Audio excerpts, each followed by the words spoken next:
ಹಸುರಾದ ಗದ್ದೆಗಳು, ಕಣ್ಣು ಹಾಯಿಸಿದಷ್ಟು ಕಾಣುವ ತೆಂಗಿನ ತೋಟಗಳ ಮಧ್ಯೆ ಇದ್ದ ಆ ಸುಂದರವಾದ ಊರಿನಲ್ಲಿ ಆನಂದ್ ಮತ್ತು ಆತನ ಕುಟುಂಬ ವಾಸವಾಗಿತ್ತು. ಆನಂದ್ ಊರಿನಲ್ಲಿ ಮರ್ಯಾದಸ್ಥ ವ್ಯಕ್ತಿ. ಆದರೆ ಆತನ ಜೀವನದಲ್ಲಿ ಒಂದು ದೊಡ್ಡ ದುರಂತ ನಡೆದು ಹೋಗಿತ್ತು. ಆತನ ಮೊದಲ ಹೆಂಡತಿ ಸುಮಾ ತನ್ನ ಮೊದಲ ಮಗಳು ಅನನ್ಯಳಿಗೆ ಜನ್ಮ ನೀಡಿದ ಕೆಲವೇ ವರ್ಷಗಳಲ್ಲಿ ಕಾಯಿಲೆಯಿಂದ ತೀರಿಕೊಂಡಿದ್ದಳು. ಮಗುವಿಗೆ ತಾಯಿಯ ಪ್ರೀತಿ ಸಿಗಲಿ ಎಂದು ಆನಂದ್ ಕಾವೇರಿ ಎಂಬಾಕೆಯನ್ನು ಎರಡನೆಯ ಮದುವೆಯಾದನು. ಕಾವೇರಿಗೆ ತನುಜ ಎಂಬ ಮತ್ತೊಂದು ಹೆಣ್ಣು ಮಗು ಹುಟ್ಟಿತು. ದಿನಗಳು ಉರುಳಿದಂತೆ ಕಾವೇರಿಯ ಅಸಲಿ ಬಣ್ಣ ಹೊರಬರತೊಡಗಿದವು. ಅವಳಿಗೆ ತನ್ನ ಸ್ವಂತ ಮಗಳು ತನುಜ ಎಂದರೆ ಪಂಚಪ್ರಾಣ. ಆದರೆ ಮೊದಲ ಹೆಂಡತಿಯ ಮಗಳು ಅನನ್ಯ ಎಂದರೆ ಕಣ್ಣಿಗೆ ಕಂಡರೆ ಆಗದಷ್ಟು ದ್ವೇಷ. ಅನನ್ಯ ನೋಡಲು ತುಂಬಾ ಸುಂದರಿ, ಶಾಂತ ಸ್ವಭಾವದವಳು ಮತ್ತು ಕಣ್ಣುಗಳಲ್ಲಿ ಒಂದು ಮುಗ್ಧತೆ ಇತ್ತು. ತನುಜ ಹಠಮಾರಿ, ಅಹಂಕಾರಿ ಮತ್ತು ತಾಯಿಯ ಮುದ್ದಿನಿಂದಾಗಿ ಸೋಮಾರಿಯಾಗಿದ್ದಳು. ಮನೆಯಲ್ಲಿ ಕಾವೇರಿ ಇಬ್ಬರು ಮಕ್ಕಳ ನಡುವೆ ಆಕಾಶ ಭೂಮಿಯಷ್ಟು ಭೇದ ಭಾವವನ್ನು ಮಾಡುತ್ತಿದ್ದಳು. ಅನನ್ಯ ಕಸಗುಡಿಸುತ್ತಾ ಇದ್ದಾಳೆ. ತನುಜ ಸೋಫಾದ ಮೇಲೆ ಕುಳಿತು ಫೋನ್ ನೋಡುತ್ತಿದ್ದಾಳೆ. ಕಾವೇರಿ ತನುಜಾಗೆ ಹಾಲಿನ ಲೋಟ ನೀಡುತ್ತಾಳೆ. ತನುಚಿನ್ನ, ಹಾಲು ಕುಡಿ ಚೂರು, ಕಾಲೇಜ್ಗೆ ಟೈಮ್ ಆಗುತ್ತದೆ. ಬಟ್ಟೆ ತಂದು ಇಟ್ಟಿದ್ದೀನಿ ನೋಡು. ತೂ ಅಮ್ಮ, ಈ ಹಳೆ ಮಾಡೆಲ್ ಬಟ್ಟೆ ನನಗೆ ಇಷ್ಟವಿಲ್ಲ. ನನಗೆ ಪೇಟೆಯಲ್ಲಿ ನೋಡಿದ ಆ ಹೊಸ ಡ್ರೆಸ್ ಬೇಕು. ಜೊತೆಗೆ 5,000 ಪಾಕೆಟ್ ಮನಿ ಕೂಡ ಬೇಕು. ಆಯ್ತು ನನ್ನ ರತ್ನವೇ, ನಿನ್ನ ತಂದೆ ಬಂದ ತಕ್ಷಣ ದುಡ್ಡು ಇಸ್ಕೊಂಡು ಕೊಡ್ತೀನಿ. ಕಾವೇರಿ ತಿರುಗಿ ಅನನ್ಯಳನ್ನು ನೋಡುತ್ತಾ, ಹೇ ಅನನ್ಯ, ಇನ್ನು ಕಸ ಗುಡಿಸುತ್ತಾನೆ ಇದ್ದೀಯಾ? ಅಡುಗೆ ಮನೆಯಲ್ಲಿ ಪಾತ್ರೆ ಹಂಗೆ ಬಿದ್ದಿದೆ. ನಿನ್ನ ತಂದೆ 10ನೇ ಕ್ಲಾಸ್ ರಿಸಲ್ಟ್ ತಗೊಂಡು ಬರ್ತಾರೆ. ಆಮೇಲೆ ಓದಿದ್ದು ಸಾಕು, ಮನೆ ಕೆಲಸ ಕಲಿ. ಆನಂದ್ ಗಾಬರಿಯಿಂದ ಮನೆಗೆ ಪ್ರವೇಶಿಸುತ್ತಾರೆ. ಕೈಯಲ್ಲಿ ರಿಸಲ್ಟ್ ಶೀಟ್ ಇದೆ. ಕಾವೇರಿ, ಒಂದು ಅದ್ಭುತ ಸುದ್ದಿ. ನಮ್ಮ ಅನನ್ಯ ಇಡೀ ಶಾಲೆಗೆ ಫಸ್ಟ್ ಬಂದಿದ್ದಾಳೆ. 10ನೇ ತರಗತಿಯಲ್ಲಿ ಇಷ್ಟೊಂದು ಮಾರ್ಕ್ ಯಾರು ತಗೊಂಡಿಲ್ಲ. ಅವಳನ್ನು ಮುಂದೆ ದೊಡ್ಡ ಕಾಲೇಜಿಗೆ ಸೇರಿಸಬೇಕು. ಹೌದಾ ಅಪ್ಪ, ನನಗೆ ಮುಂದೆ ಓದಿ ದೊಡ್ಡ ಆಫೀಸರ್ ಆಗ್ಬೇಕೆಂಬ ಆಸೆ ಇದೆ. ನಿಲ್ಲಿಸಿ ನಿಮ್ಮ ಪುರಾಣ. ಹೆಣ್ಣು ಮಕ್ಕಳು ಅತಿಯಾಗಿ ಓದಿದರೆ ತಲೆಗೆ ಬುದ್ಧಿ ಹತ್ತಲ್ಲ. ಇವಳು ಓದಿದ್ದು ಸಾಕು, ಮನೆ ಕೆಲಸ ಮಾಡಲಿ. ನಮ್ಮ ತನುಜ ಫೈಲ್ ಆಗಿದ್ರೂ ಪರವಾಗಿಲ್ಲ. ಅವಳನ್ನು ಪೇಟೆಯಲ್ಲಿ ದೊಡ್ಡ ಕಾಲೇಜಿಗೆ ಸೇರಿಸಿ. ಇವಳು ಮನೆಯಲ್ಲಿಯೇ ಇರಲಿ. ಭಗವಂತ, ನನ್ನ ಕನಸುಗಳು ಇಷ್ಟೇನಾ? ಆದರೂ ತಂಗಿ ಚೆನ್ನಾಗಿರಲಿ. ಎಲ್ಲವೂ ನನ್ನ ಅನೆಬರಹ. ವರ್ಷಗಳು ಉರುಳಿದವು. ಇಬ್ಬರು ಹೆಣ್ಣು ಮಕ್ಕಳು ಮದುವೆಯ ವಯಸ್ಸಿಗೆ ಬಂದರು. ತನುಜ ಕಾಲೇಜಿಗೆ ಹೋಗುವ ನೆಪದಲ್ಲಿ ಊರಿನಲ್ಲಿಯೇ ಅತಿ ದೊಡ್ಡ ಶ್ರೀಮಂತರಾದ ಧರ್ಮರಾಜ್ ಮತ್ತು ವಿಶಾಲಾಕ್ಷಿ ದಂಪತಿಗಳ ಕಿರಿಯ ಮಗ ವರುಣ್ ಎಂಬಾತನನ್ನು ಪ್ರೀತಿಸತೊಡಗಿದಳು. ವರುಣ್ ಸುಂದರನಾಗಿದ್ದ, ನಗರದಲ್ಲಿ ಓದುತ್ತಿದ್ದ ಮತ್ತು ದುಡ್ಡಿನ ದರ್ಪ ಇತ್ತು. ತನುಜ ತನ್ನ ತಾಯಿಯ ಬಳಿ ತಾನು ತರುಣ್ ಅನ್ನು ಪ್ರೀತಿಸುತ್ತಿರುವ ವಿಷಯವನ್ನು ಮತ್ತು ಅವನನ್ನೇ ಮದುವೆಯಾಗುವುದು ಎಂದು ಹಠ ಹಿಡಿದಳು. ಅಮ್ಮ, ನಾನು ಕಾಲೇಜಿನಲ್ಲಿ ಆ ಶ್ರೀಮಂತ ಧರ್ಮರಾಜ್ ಅವರ ಕಿರಿಯ ಮಗ ವರುಣ್ ಅನ್ನು ಲವ್ ಮಾಡ್ತಿದ್ದೀನಿ. ಅವನನ್ನೇ ಮದುವೆಯಾಗುವುದು, ಇಲ್ಲದಿದ್ರೆ ಸತ್ತು ಹೋಗ್ತೀನಿ. ಹೌದಾ? ಊರಲ್ಲಿ ದೊಡ್ಡ ಶ್ರೀಮಂತರ ಮನೆ. ಆನಂದ್ ಅವರೇ, ತಕ್ಷಣ ಹೋಗಿ ಸಂಬಂಧ ಮಾತನಾಡಿ ಬನ್ನಿ. ಧರ್ಮರಾಜ್ ಅವರ ಮನೆ. ಆನಂದ್ ಮತ್ತು ಧರ್ಮರಾಜ್ ಕುಳಿತಿದ್ದಾರೆ. ನೋಡಿ ಆನಂದ್ ಅವರೇ, ನಿಮ್ಮ ಕಿರಿಯ ಮಗಳು ತನುಜ ಮತ್ತು ನನ್ನ ಕಿರಿಯ ಮಗ ವರುಣ್ ಇಷ್ಟಪಟ್ಟಿರುವುದು ನಮಗೂ ಗೊತ್ತು. ಆದ್ರೆ ನಮ್ಮ ಮನೆಯಲ್ಲಿ ಒಂದು ಸಂಪ್ರದಾಯ ಇದೆ. ಅದೇನು ಧರ್ಮರಾಜ್ ಅವರೇ? ನನ್ನ ಹಿರಿಯ ಮಗ ಕಿರಣ್ ಇದ್ದಾನಲ್ಲ, ಚಿಕ್ಕ ವಯಸ್ಸಿನಲ್ಲಿಯೇ ಅಪಘಾತದಿಂದ ಸ್ವಲ್ಪ ಪೆದ್ದನಾಗಿದ್ದಾನೆ. ಮಂದ ಬುದ್ಧಿ. ಅಣ್ಣನಿಗೆ ಮದುವೆ ಆಗದೆ ತಮ್ಮನಿಗೆ ಮಾಡಲ್ಲ. ನಿಮ್ಮ ಹಿರಿಯ ಮಗಳು ಅನನ್ಯಳನ್ನು ನನ್ನ ಹಿರಿಯ ಮಗ ಕಿರಣ್ಗೆ ಕೊಡುವುದಾದರೆ ಮಾತ್ರ ಈ ಮದುವೆ ನಡೆಯುವುದು. ಅಯ್ಯೋ, ನನ್ನ ಮೊದಲ ಮಗಳ ಜೀವನ ಒಬ್ಬ ಪೆದ್ದನ ಜೊತೆನಾ? ಮನೆಗೆ ಬಂದು ಆನಂದ್ ವಿಷಯ ತಿಳಿಸಿದಾಗ ಕಾವೇರಿ ಅನನ್ಯನ ಬಳಿ ನಾಟಕವಾಡುತ್ತಾಳೆ. ಕಾವೇರಿ ಕಣ್ಣೀರು ಹಾಕುತ್ತಾ, ಅನನ್ಯ, ನಿನ್ನ ತಂಗಿಯ ಜೀವನ ನಿನ್ನ ಕೈಯಲ್ಲಿದೆ. ನೀನು ಆ ಕಿರಣ್ ಅನ್ನು ಮದುವೆಯಾಗದಿದ್ದರೆ ತನುಜ ಸತ್ತು ಹೋಗುತ್ತಾಳಂತೆ. ದಯವಿಟ್ಟು ಒಪ್ಕೋ ಅಮ್ಮ. ಅನನ್ಯ ತಂದೆಯ ಅಸಹಾಯಕತೆ ನೋಡಿ, ಅಪ್ಪ, ಬೇಡಬೇಡಿ. ತಂಗಿಯ ಖುಷಿಗಾಗಿ ನಾನು ಆ ಕಿರಣ್ಣನ್ನೇ ಮದುವೆಯಾಗ್ತೀನಿ. ಅದ್ದೂರಿಯಾಗಿ ಮದುವೆ ನೆರವೇರಿತು. ಒಂದೇ ಮಂಟಪದಲ್ಲಿ ಅನನ್ಯ ಕಿರಣ್ ಮತ್ತು ತನುಜ ವರುಣ್ ದಂಪತಿಗಳ ಮದುವೆಯಾಯಿತು. ಮದುವೆಯಾಗಿ ಇಬ್ಬರು ಅಕ್ಕ ತಂಗಿಯಂದಿರು ಒಂದೇ ಮನೆಗೆ ಸೊಸೆಯಂದಿರಾಗಿ ಕಾಲಿಟ್ಟರು. ಆದರೆ ಆ ಮನೆಯಲ್ಲಿ ಕತೆ ಸಂಪೂರ್ಣ ಬದಲಾಯಿತು.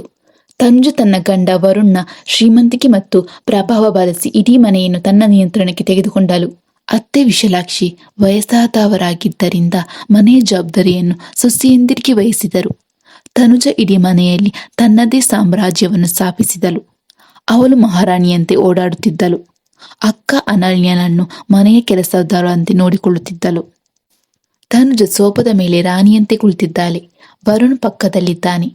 ಅನನ್ಯ ಬಟ್ಟೆ ಒಗೆಯುತ್ತಿದ್ದಾಳೆ. ಕಿರಣ್ ಮೂಲೆಯಲ್ಲಿ ಮುಗ್ಧನಾಗಿ ಕುಳಿತಿದ್ದಾನೆ. ಏ ಅನನ್ಯ, ಆ ಬಟ್ಟೆಗಳನ್ನೆಲ್ಲ ಬೇಗ ಒಗೆದು ಇಸ್ತ್ರಿ ಮಾಡು. ಇವತ್ತು ನಾನು ವರುಣ್ ಜೊತೆ ಶಾಪಿಂಗಿಗೆ ಹೋಗಬೇಕು. ಹೌದು ತನುಜ, ಇವರಿಗೆ ಜಾಸ್ತಿ ಸಲಿಗೆ ಕೊಡಬೇಡ.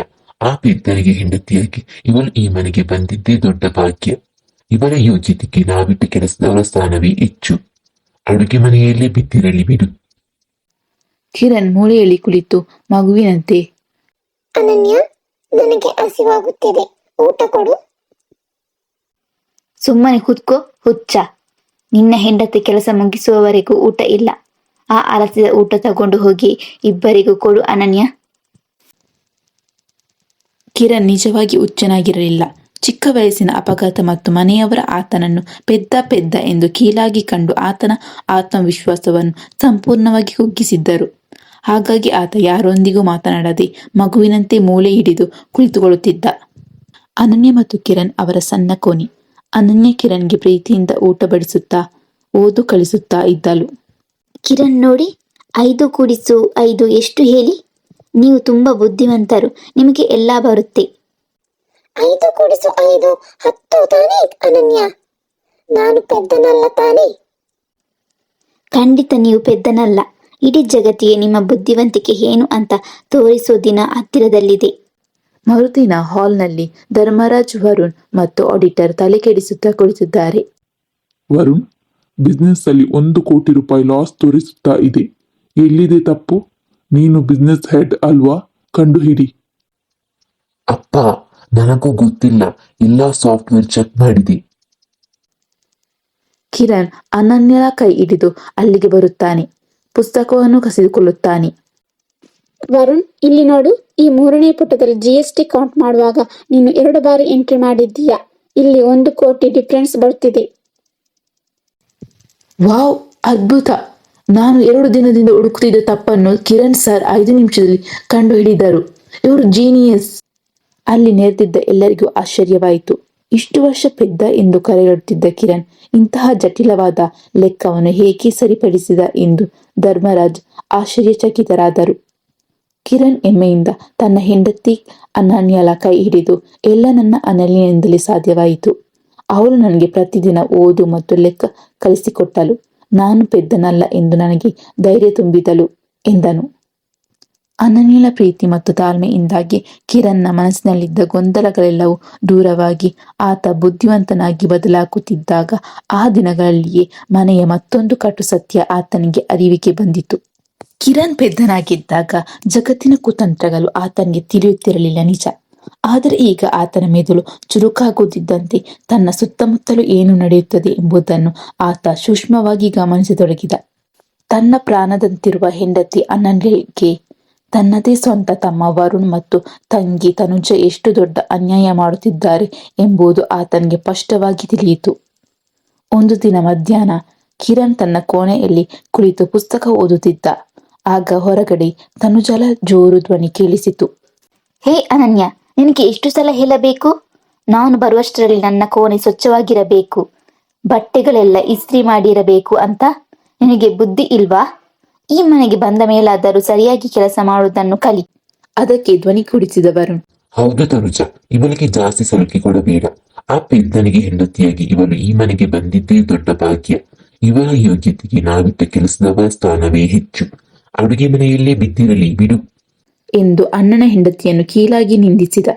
ಯಾವಾಗಲೂ ಮೌನವಾಗಿ ಎಲ್ಲವನ್ನು ಸಹಿಸಿಕೊಳ್ಳುತ್ತಿದ್ದ ಅನನ್ಯ, ಸರಿ ತನುಜ, ಈಗಲೇ ನಿನ್ನ ಕೋಣೆ ಸ್ವಚ್ಛ ಮಾಡ್ತೀನಿ ಎಂದು ಕಣ್ಣೀರು ಒರೆಸಿಕೊಳ್ಳುತ್ತಾ ಒಳಗೆ ಹೋಗಲು ನಿಂತಳು. ಆದರೆ ಈ ಬಾರಿ ಕತೆ ಬದಲಾಯಿತು. ಇಷ್ಟು ದಿನ ಮೂಲೆ ಹಿಡಿದು ಕೂರುತ್ತಿದ್ದ ಕಿರಣ್ಣೊಳಗಿದ್ದ ಪತಿ ಮತ್ತು ಒಬ್ಬ ಸ್ವಾಭಿಮಾನಿ ಮನುಷ್ಯ ಜಾಗೃತನಾಗಿದ್ದ.